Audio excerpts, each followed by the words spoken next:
स्वागतम सुस्वागतम। स्वागत है मित्रों आप सभी का हमारे YouTube चैनल हिंदी साहित्य में। स्वागत करता और आपके मंच संचालन करता है टी निरंजन। जिज्ञासा ज्ञान की पूर्ति करती है और हर आदमी की ही वह जन्मजात इच्छा होती है कि उसे अपने आसपास घटने वाली सभी बातों की जानकारी मिल जाए।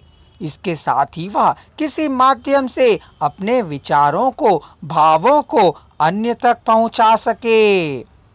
समाचार पत्र मनुष्य की इसी इच्छा को पूरा करने का काम करता है। समाचार पत्रों के माध्यम से वह बाहरी वातावरण को जान सकता है। देश में विदेश में क्या क्या हो रहा है, इन सब की जानकारी वह प्राप्त कर सकता है। आज के समय समाचार पत्र को शक्ति का स्रोत माना जाता है। इन पत्रों की शक्ति के सम्मुख बड़े बड़े शक्तिशाली लोगों की भी हार माननी पड़ती है। इतिहास देखें तो भारत में समाचार पत्रों का प्रचलन अंग्रेजों के समय से आरंभ हुआ। बंगाल गैजेट पहला अंग्रेजी का समाचार पत्र है जो कलकत्ता से निकलता था। फिर धीरे धीरे हिंदी तथा अन्य प्रादेशिक भाषाओं में भी कई समाचार पत्र निकलने लगे।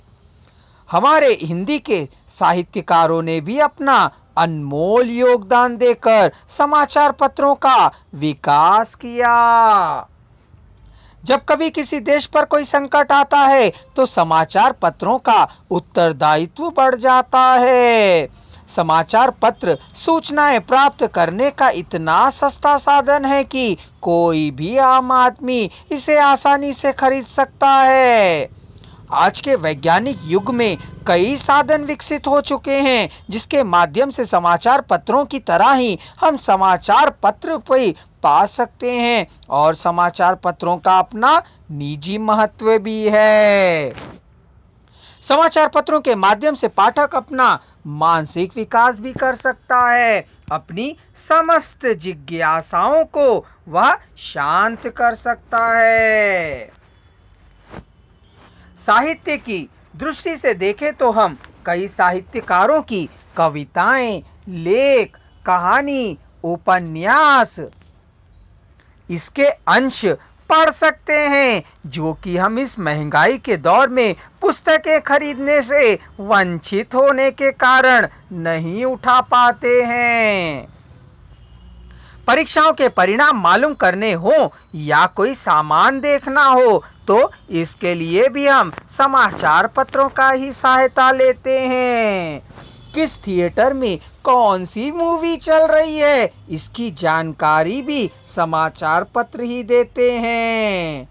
रिक्त स्थानों की सूचनाएं, मकान खरीद फरोख्त की सूचनाएं, सिनेमा जगत की हलचल की सूचनाएं, सुनी अनसुनी बातों की सूचनाएं, क्रीड़ा जगत की जानकारियां, भावों के उतार चढ़ाव आदि की भी जानकारी हमें समाचार पत्रों के माध्यम से ही मिलती है। देश के शासकों को यानी सत्तारूढ़ सरकार को बराबर से समाचार पत्र बताते रहते हैं कि जनता की राय उनके कार्यों के बारे में कैसी है, पर इसके लिए समाचार पत्रों का भी निष्पक्ष होना जरूरी है।